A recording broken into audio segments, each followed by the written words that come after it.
En este vídeo vamos a presentar la anamnesis del dolor abdominal para intentar explicar su origen. Para ello vamos a basarnos en las 6 preguntas clásicas del periodismo de investigación. Para saber manejar este tipo de dolor, antes debemos saber su definición y el tipo de paciente que nos podemos encontrar. El dolor abdominal agudo es un dolor de aparición brusca, de intensidad importante, y nuestro objetivo será tratar de evitar el tratamiento quirúrgico, aunque frecuentemente habrá que llevarlo a cabo. El abdomen agudo repercute de forma importante en el estado general del paciente, pudiendo llegar a producir un porcentaje elevado de mortalidad si no se actúa de manera rápida. La primera pregunta que nos debemos plantear a nuestro paciente es aquella que nos encamine hacia su intensidad, es decir, ¿cómo es el dolor?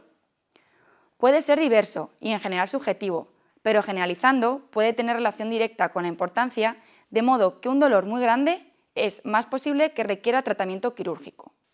En función de cómo describe nuestro paciente el dolor, lo podemos clasificar en dolor tipo cólico. El origen de este dolor es la distensión de víscera hueca o del árbol biliar.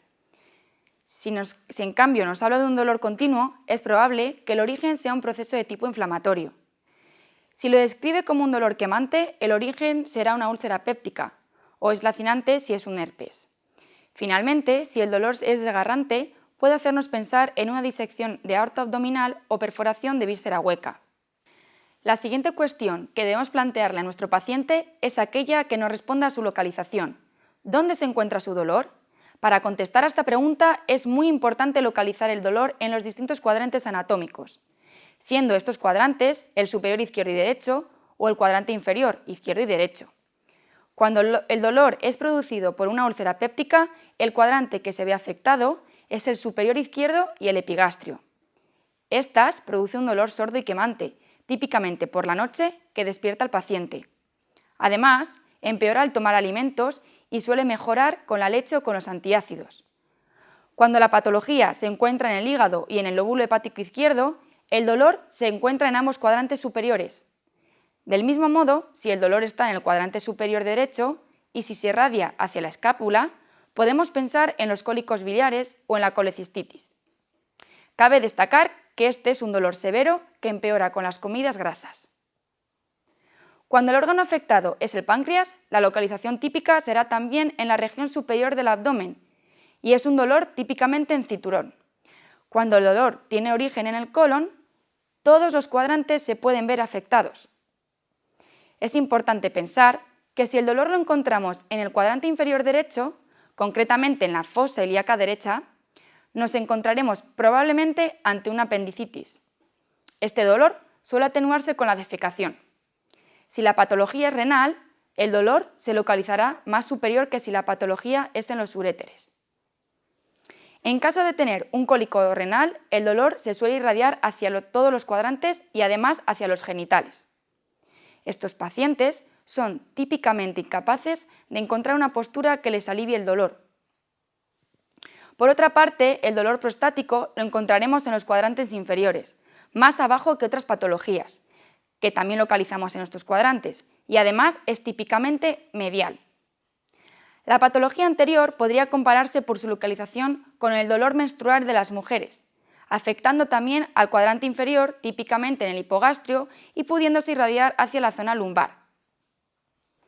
Finalmente, una patología que afecte a la vejiga producirá un dolor también en los cuadrantes inferiores, más inferior que el dolor producido por la patología renal o uretral. En esta pregunta debemos preguntar al paciente que cuándo empezó el dolor y que cuánto dura este dolor. El dolor puede iniciarse de forma brusca, como por ejemplo en rotura de vasos, abscesos, hematomas o perforaciones de úlceras. Si el dolor es de comienzo rápido, puede estar relacionado con oclusiones intestinales agudas, con colecistitis o pancreatitis. En el caso de que el dolor sea de desarrollo gradual, puede orientarnos a apendicitis, hernia estrangulada u oclusión intestinal baja. El cuánto dura es otra pregunta que facilita la exploración, ya que no es lo mismo un dolor cólico, que tiene una duración de minutos, que un dolor inflamatorio, que tiene un carácter continuo y más duradero. Un dato muy importante en la anamnesis del dolor es la presencia de síntomas acompañantes y sus características, preguntando tanto de forma general como ¿ha tenido algún síntoma más desde el inicio del dolor?, como de forma específica, por síntomas concretos que nos ayuden a acotar las posibilidades diagnósticas. En el caso del dolor abdominal preguntaremos por la presencia de vómitos, acompañados o no de náuseas, que son síntomas muy habituales en estas patologías. En el caso de que haya vómitos, hay que preguntar también por las características de estos, color, consistencia, que orientan a la localización de la patología, siendo fecaloideos indicativos de oclusión intestinal baja o en pozos de café en caso de presencia de sangre digerida por los jugos gástricos. También es relevante su relación con el dolor, ya que, por ejemplo, alivian el dolor en el caso de las retenciones gástricas. Preguntar también por el ritmo intestinal, ya que una falta de emisión de gases o heces, incluso antes de la instauración del dolor, es muy indicativo de cuadros oclusivos. Por el contrario, la presencia de diarrea puede llevarnos a pensar en gastroenteritis, cuyo cuadro típico incluye además dolor cólico abdominal, vómitos y febrícula. Las características de las heces también nos dan gran cantidad de información en cuanto a la presencia de sangre, rectorragia o melenas, esteatorrea o moco. En tercer lugar, deberíamos preguntar por la presencia de fiebre, no solo en el momento actual, sino también desde el inicio del cuadro, considerando un origen séptico ante un abdomen agudo con fiebre. En cuarto lugar, la presencia de sintomatología urinaria concomitante, que puede relacionarse con patologías en zonas cercanas a la vejiga urinaria. En mujeres hay que considerar la posibilidad de embarazo o presencia de algún trastorno ginecológico, por lo que se debe preguntar por historia previa, fecha teórica de ovulación, toma de anticonceptivos orales o dispositivos intrauterinos. En sospecha de patología de base pulmonar o relacionados, preguntar por tos, esputo, características del esputo, que también nos puede orientar a una infección. También es importante preguntar por la presencia de mareos con o sin pérdida de conocimiento, lo cual puede indicar presencia de sangrado activo. A continuación, es muy importante preguntar el quién, refiriéndose esa pregunta a qué factores modifican el dolor del paciente. En primer lugar, indagar en qué alivia el dolor. Por ejemplo, en ulcus el dolor se alivia con la ingesta o con antiácidos. El reposo alivia el dolor en la isquemia o peritonitis.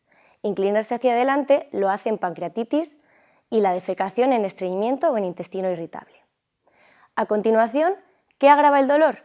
En contraposición a la diapositiva anterior, el ayuno empeora el dolor en el ulcus, la ingesta o la defecación lo agrava en isquemia intestinal, la ingesta con alto contenido graso en patología biliar, pancreática o hepatopatías, y la presión en zona dolorosa en estas mismas patologías.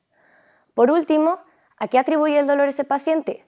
Referido esto a si le recuerda algún episodio previo o si ha habido alguna circunstancia desencadenante, así como preguntar si alguien de su familia tiene un cuadro similar, en cuyo caso podría tratarse de una infección virus o de una intoxicación alimentaria.